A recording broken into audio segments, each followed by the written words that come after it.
Olá, está começando mais um Minas Rural. Estamos em retrospectiva, revendo as melhores matérias que foram publicadas ao longo de 2024 e no programa de hoje você vai ver. Produção de peixes, vamos até Divinópolis para conhecer o RAIS, sistema de recirculação de água que possibilita reduzir custos e agregar valor à produção. Empreendedorismo, em Sabará, vamos conhecer a produção de derivados de jabuticaba. Na receita tem risotinho mineiro, um risoto de canjiquinha com carne de lata. Pensa num trem bom.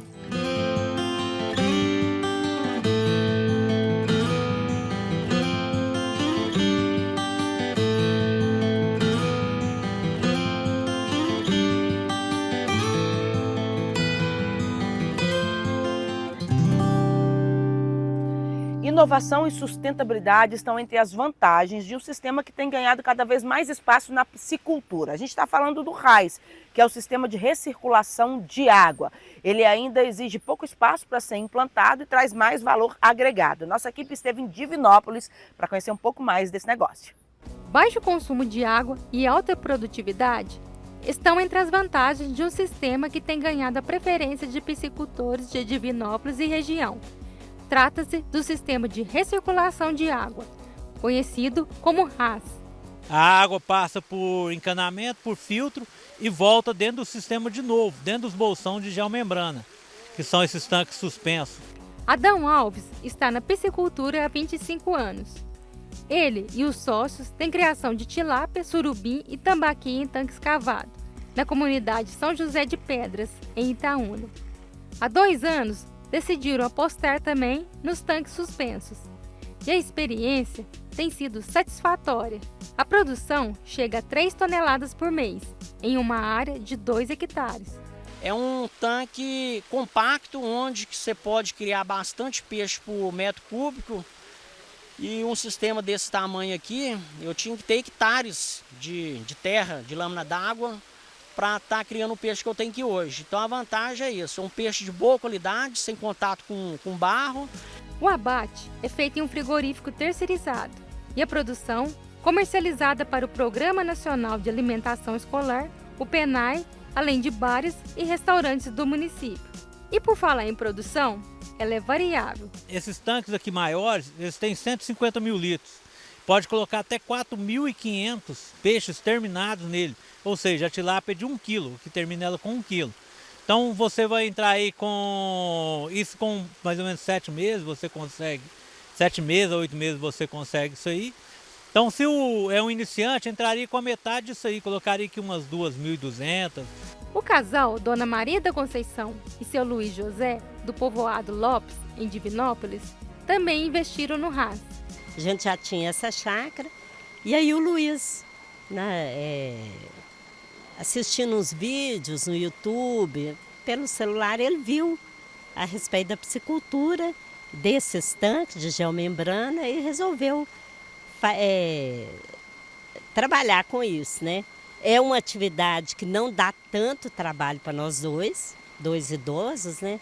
Eu que entrei nele já há uns 4 anos, vejo vantagem, porque você tem qualidade de produto e tem um produto que está muito sadio e muito desenvolvido. Você tem assim, uma evolução do peixe muito grande nesse sistema.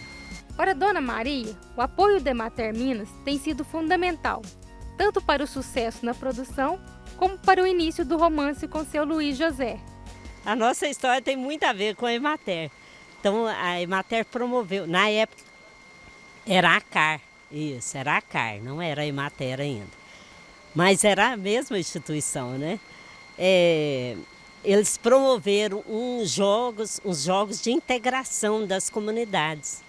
E aí a nossa comunidade foi com time de queimada, futebol, e eu estava no time de queimada, né? E o Luiz no time de futebol. Então a gente se conheceu lá nesse jogo. A produção é dedicada apenas para o consumo da família, mas a experiência deles é fonte de inspiração. A chácara do vovô Luiz é unidade demonstrativa para piscicultores do município de Divinópolis e região. E os bons resultados são frutos da dedicação. O manejo é o seguinte, o produtor recebe, coloca uma água limpa dentro dos bolsões, faz a sua fertilização, ou seja, prepara a água, recebe esses alevinos, eles ficam mais ou menos por 60 dias nesses tanques menores aqui, depois ele vai para os tanques maiores de engorda com 300 gramas e chega aí até 1 quilo. Depois ele vem para esse tanque, um tanque menor aqui, que é o tanque de depuração. Depois dele já no ponto de abate, ele vem para o tanque de depuração. Fica aqui por 3 dias sem rações com água limpa. Aí onde que vai depurar o peixe, ou seja, vai tirar todas as impurezas que tiver nele ali. Depois ele vai para o abate. Além de produzir um peixe de melhor qualidade, o sistema é de fácil instalação. Ele é um bolsão de geomembrana, que é, como se pode dizer, uma lona, um plástico mais grosso. Compra-se já de firma especializada. Ele tem vários tamanhos. Hoje você encontra ele de 5 mil litros até 300 mil litros. Monta-se uma cerquinha com tela. A tela você encontra no mercado mesmo. Já vem todo o esquema de montagem junto com o tanque. Então você faz a terraplanagem, como você pode ver aqui na área, e vai montando os tanques. A criação em si, ela é só licenciada, ou aqui no caso dele aqui, ele tem uma dispensa de licenciamento, porque por causa do volume, licenciado são para volumes maiores. Também ele pode instalar em locais próximos, mais urbanizados, né? Mais próximos do consumidor, próximo normalmente das suas residências. Mas há também algumas desvantagens. É o maior custo de implantação, né? Comparando com o tanque escavado. Ele tem que montar uma estrutura que vai ficar mais cara, né? Com os tanques normalmente de geomembrana. Tem que montar a estrutura para aeração, né? Para os bombeamentos. E uma outra desvantagem que eu citaria é a questão da alta demanda de energia. E os piscicultores já encontraram uma forma de contornar o problema. Eu tive que colocar umas placas da energia solar. Isso também gera um custo, mas de modo que abaixou muito o meu custo aqui. Baixou? Não, zerou. Quem deseja entrar na área deve estar atento a algumas orientações.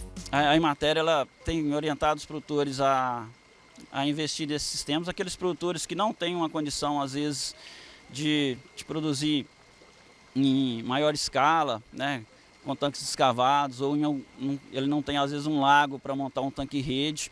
Então seria uma alternativa dele estar implantando esse sistema. A gente fala que é uma atividade interessante, bonita, rentável, mas a gente alerta também aos piscicultores que tiverem interesse em partir para esse tipo de criação, a gente alerta que não é uma atividade para iniciante, porque é uma atividade que exige um monitoramento da qualidade da água constante.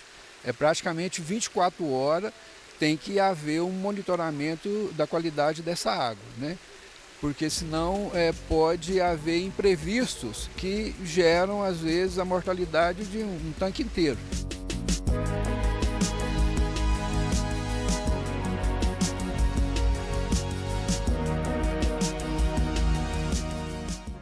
A gente faz um intervalo, é bem rapidinho, fica comigo, porque no próximo bloco vamos juntos para Sabará, conhecer a história da Sabará Buçu, uma das empresas pioneiras na produção de derivados de jabuticaba lá na região. É no minutinho.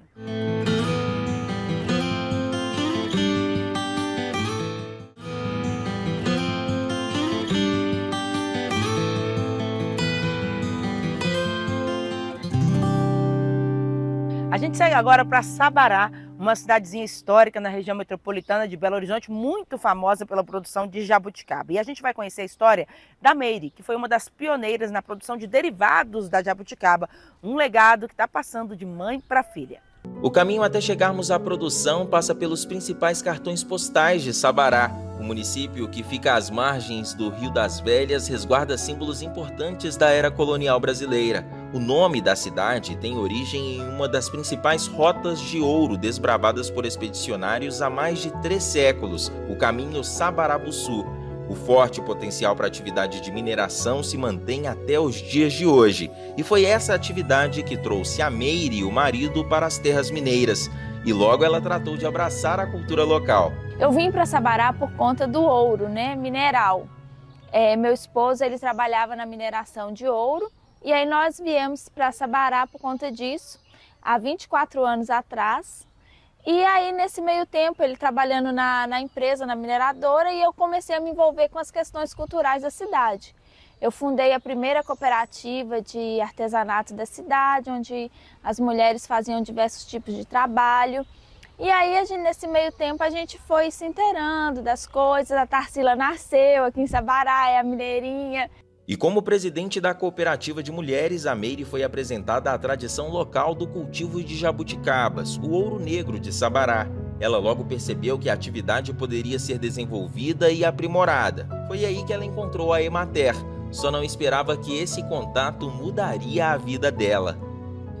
Então eu fui buscar junto à Emater e o Senar essa capacitação para elas.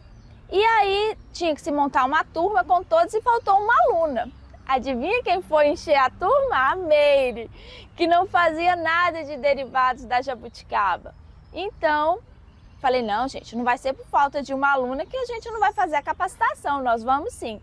Aí nós fizemos essa capacitação e daí eu descobri o mundo da jabuticaba. Eu falei, gente, mas isso é muito bom de fazer. A partir de hoje eu vou me tornar produtora de derivados de jabuticaba. Mas no início não foi nada fácil. O maior desafio dela foi adequar o pequeno apartamento em que morava com a família em um ambiente ideal para a produção. Lembrança que se mantém viva na memória da filha, Tarsila, que via em sua mãe a maior fonte de inspiração. E ela depois começou a fazer geleia lá no andar de cima lá de casa, no quarto andar.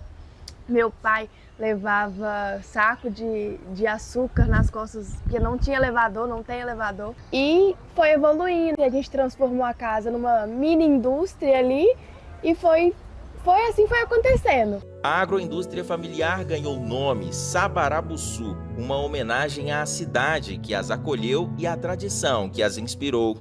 Então todo mundo reconhece Sabará como a terra da jabuticaba. Então nada melhor do que você carregar na sua marca o nome da sua terra. Hoje, a Sabarabuçu é destaque no cenário de produção de derivados de jabuticaba, com uma capacidade de processamento de 30 toneladas de jabuticaba por ano e uma linha que contempla 38 produtos derivados da fruta. A Meire fez questão de apresentar a agroindústria. Na época da safra, que é de setembro a dezembro, a gente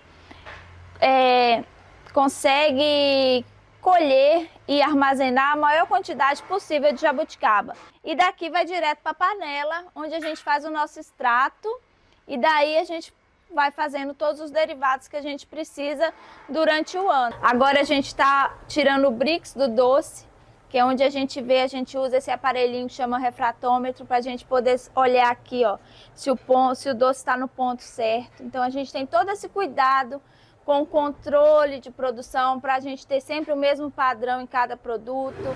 Agora nós vamos fazer o invase do famoso doce de jabuticaba em lata, que é o primeiro doce em lata do Brasil e que essas meninas fazem aqui com a gente. Vamos lá, meninas, olha.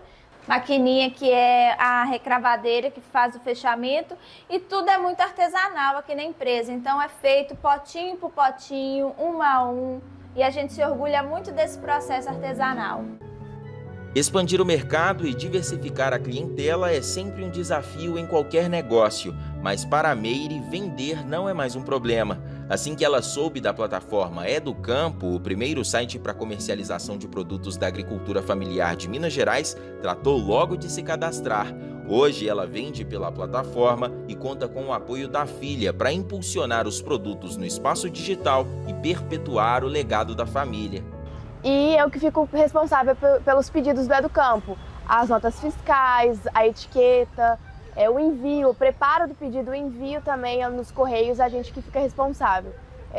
A Sabarabuçu tem todo o carinho para enviar, a gente envia brindes também nos pedidos do Educampo e eu que faço todo o processo até enviar o pedido. Ela começou só na questão do varejo, só ali fazendo e-commerce, hoje ela já está também atendendo os atacados, os lojistas. Então, assim, a gente fica muito grata a Deus por ter filhos bons que queiram seguir aquilo que a gente sonhou pra gente, né? Eu sempre gostei, né, desde pequenininha, de vender tudo. E é uma grande oportunidade, né, que eu tô tendo também na minha vida. Então, com certeza, Sabarabuçu vem aí por muitos mais anos. A ligação da Meire e da Tarsila ultrapassa as fronteiras da família, se aprofunda no trabalho e permeia a tradição que as uniu. E é com os olhos carregados de emoção e gratidão que a Meire e a Tarsila entendem que estão construindo mais que um legado comercial. Estão escrevendo juntas uma história de amor e cumplicidade entre mãe e filha. Eu sou muito grata por tudo e você é uma mulher muito forte, que aguentou muitos problemas, que eu também sei de várias coisas que aconteceram, mas tudo passou, tá tudo bem e a gente vai crescer muito também daqui a uns anos. A gente tá crescendo e vai crescer ainda mais. Tarsila, a mãe tem muito orgulho de você, na mulher que você vem se transformando. E assim, é muito prazeroso ver a sua dedicação com a Sabarabuçu, né? Com que aquilo que eu criei, que eu sei que vai passar para você. É muito gratificante ver os filhos transformando o nosso sonho em realidade.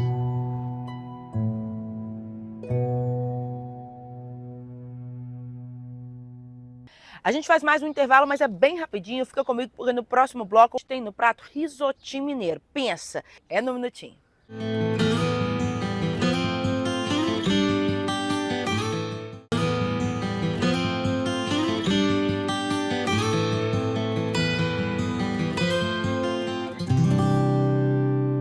De casca lisa ou florida, fresco ou maturado, de massa crua ou cozida, sozinho ou bem acompanhado.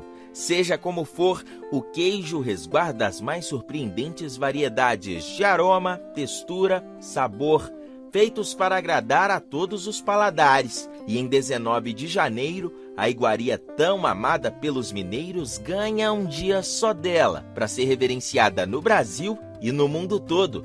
Em Minas Gerais, o Dia Nacional e Mundial do Queijo reafirma uma lembrança ainda fresca na memória dos mineiros. O título de Patrimônio Cultural e Material da Humanidade, concedido pela Unesco, aos modos de fazer o nosso tradicional queijo Minas artesanal, no fim do ano passado. É um pleito que nós fizemos junto ao IFAM, o IEFA, a Secult. A Emater faz parte junto com todo o sistema de agricultura, pecuária e abastecimento, principalmente com todos os estudos de caracterização que a Emater já produz para a regularização do queijo Minas artesanal. Então é muito importante para nós esse reconhecimento. O dia 4 de dezembro de 2024 vai ficar gravado para sempre na história de Minas Gerais e na história da extensão rural mineira e brasileira. A conquista coroou cerca de 9.000 produtores espalhados pelas 10 regiões produtoras do QMA no estado, como o seu Vismar de Alvorada de Minas, que produz o premiado queijo artesanal do Cerro. Ainda antes do cantar do galo, o produtor já se põe de pé e se prepara para mais um dia de trabalho. Seja em dia útil, sábado, domingo ou feriado, não importa. O seu compromisso diário é com quem não entende as divisões e regras do calendário, mas entendem e atendem ao chamado individual do produtor. Mimosa, estrela, romana, beleza e azeitona.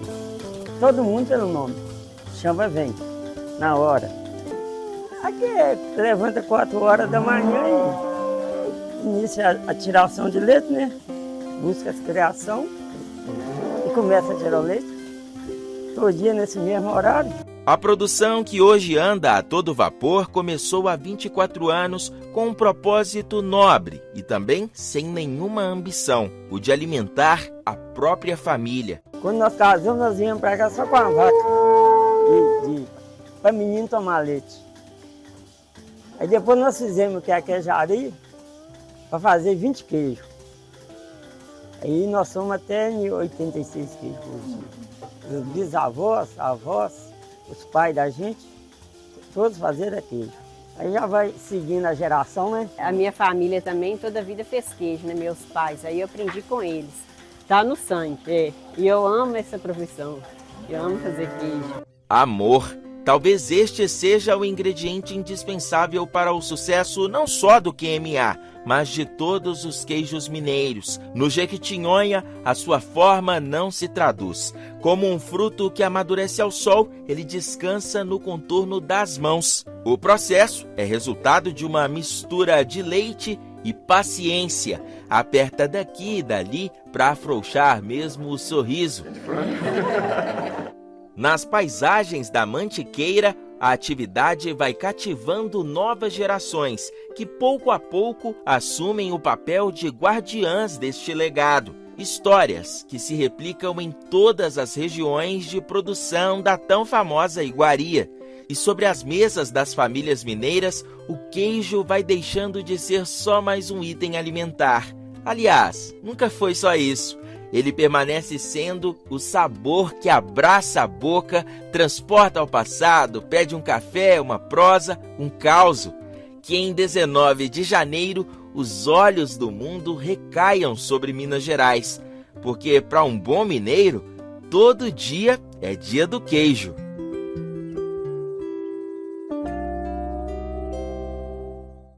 E chegou a hora gostosa do programa. Hoje a gente tem no prato risotinho mineiro. Pensa, é um risoto feito com canjiquinha e carne de lata. Ó, tá dando até água na boca. Chefe Rei, muito obrigado por participar aqui com a gente. E já fala o que a gente vai comer hoje. Eu que agradeço. É um prazer ter vocês aqui. Então, hoje a gente vai fazer um risoto um tanto quanto diferente. Um risoto bem mineiro. Nós vamos fazer um risotinho mineiro. A gente chama ele assim aqui na Casa do Rei. É um risoto de canjiquinha, carne de lata e ora pronobis. Primeiro eu quero a carne de lata. A gente vai só quebrar essa carne, porque para o nosso risoto a gente vai fazer ele com a carne quebradinha, a carne desfiada. Agora, chefe, eu tô vendo que você está ensinando a receita aí numa didática muito boa. Ensinar é algo que está no sangue mesmo, né? Como é que é a sua história? Exatamente, Edilson. Sou professor, exerci a profissão por 20 anos e, do nada, resolvi mudar de carreira e investir no ramo da gastronomia, da comida, que é uma grande paixão, sempre foi uma grande paixão de muitos anos. E você já cozinhava para os seus amigos, para os familiares? Era referência na cozinha ali no seu ciclo? Sim, há muitos anos já eu já tenho um fogãozinho de lenha aqui no cantinho, então o nosso ponto de encontro era aqui. Eu morava aqui, onde é a Casa do Rei hoje, e a gente sempre se reuniu. E um ligava para o outro e falava, vamos para a Casa do Rei? Vamos para a Casa do Rei? Rei, a gente está indo para sua casa. É daí que surge então o nome do restaurante Casa do Rei. Exatamente. Quando eu quis realmente trabalhar com a comida profissionalmente, eu dei o nome de Casa do Rei porque era aqui que a gente se encontrava, as festas de família eram aqui. Então, Edilson, agora a nossa carne já foi desfiada, já foi quebrada. Eu vou pegar um pouquinho dessa gordura que está com você aqui, dessa banha de porco, que é da própria carne, que ela estava conservada. E aí a gente vai colocar ela para esquentar, para dar mais uma fritadinha. Agora a gente vai passar para o risoto. Então eu preciso da manteiga, por favor. Manteiga, margarina. Tá na mão. A gente coloca ela aqui. A panela já está aquecida. A gente vai entrar agora com a cebola. Quanto de cebola a gente está colocando aqui? Então, a cebola, ou uma cebola bem pequena ou uma colher de sopa. Não precisa de muita coisa não. Porque aqui a gente vai fazer um risoto para 2 pessoas. Então não precisa de muita cebola não. Pode me dar um pouco de alho. O equivalente a um dente de alho. Um dente grande. Perfeito. Já dá super certo. Então, Edilson, agora a nossa cebola e o nosso alho já murcharam. A gente vai entrar com a canjiquinha, por favor. Canjiquinha no risoto, chefe. Canjiquinha, ela substitui o arroz. A minha já está cozida. Tá vendo que já tem até resquício de tempero aqui, ó. Eu usei sal, eu usei tomilho, eu usei pimenta do reino para cozinhá-la, certo? Aí eu cozinhei com pouca água para não virar sopa, A maioria das pessoas conhecem a canjiquinha apenas para sopa. Não, a gente pode fazer um monte de coisa com ela aí, ó. Agora, a receita tradicional do risoto é feita com arroz. Até a palavra risoto em italiano quer dizer arroz pequeno, né, chefe? Exatamente. Agora, Com a imigração dos italianos aqui para o Brasil, esse prato se popularizou tanto que aqui em Minas Gerais a gente tem variações como essa, né? Exatamente. Eu quis fazer um risoto de canjiquinha justamente para poder provar que a canjiquinha tem outras finalidades, outras utilidades, além de ser só aquela caldosa, aquela sopinha, né? Então, como risoto, a gente pode usar cachaça, pode usar vinho, eu vou usar um vinho branco. Então agora, para finalizar, a gente vai entrar com queijo Minas, né? Queijo canastra. A gente gosta. O risoto é finalizado com queijo parmesão. Eu tô com um queijinho aqui meia cura. Ele não está necessariamente curado. Vocês estão vendo que ele está mais molinho. Mas é assim mesmo que eu quero. E lembrando aí para o pessoal de casa que quiser fazer a receita, na hora de escolher o queijo, busque o queijo lá na plataforma Educam, o Marketplace, o site da Emater Minas, que comercializa os produtos aqui da agricultura familiar de Minas Gerais. Agora a gente mexe isso aqui tudo para o nosso queijinho derreter e dar aquela cremosidade. Ó, você vê, ó, a textura da canjiquinha já mudou aí, ó. Novamente sal, eu já pus sal na canjiquinha para cozinhar. Mas eu pus bem pouquinho, para a gente deixar para acertar no final, porque o queijo também tem sal. Para quem gosta, uma pimentinha do reino também pode ir. Então agora, para finalizar o nosso prato, a gente vai passar um ora pronobis. Aqui já tem banha de porco.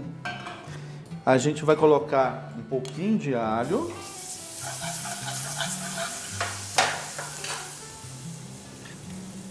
E ora pronobis. Agora a gente só vai montar o nosso prato. E agora chegou a hora boa do programa, a gente já está aqui na mesa, né, Reinaldo? Olha só que montagem bonita, esse prato que chama a nossa atenção. Vamos ver então se ficou gostoso, se está aprovado? Vamos ver, né? Ai, meu Deus, hein? Eu adoro, hein? Ave Maria. Será que tá bom? Vou pegar aqui um pouquinho de cada, tá? Vamos ver. Vou deixar você experimentar primeiro. Olha lá, hein, mas eu Reinaldo? como, hein? Ai, ai, ai. E aí, a mistura ficou boa? Nossa, bom demais, Reinaldo. Obrigado. Tudo casou tão bem. O ora pronobis com a carne. Sim. O queijo também a gente sente muito presente no prato. Sim. A ideia é essa mesmo, deixar ele mais cremoso, sentir o gosto do queijo, a crocância da carne e o tempero dela, lógico, e a finalização do ora pronobis, né? A carne tá macia, não tá aquela carne seca, tá assim. Vamos ver. Perfeito. Eu não vou parar de comer. Tá bom. Fique à vontade. Aprovadíssimo, gente. Reinaldo, obrigado por essa receita. Foi um prazer conhecer um pouquinho mais de você, da sua história e apreciar esse prato. Eu que agradeço, Edilson. Foi um prazer ter vocês aqui. Voltem mais vezes. E quem está em casa, faça que é bom. Pode fazer. Tá aprovado. Eu garanto.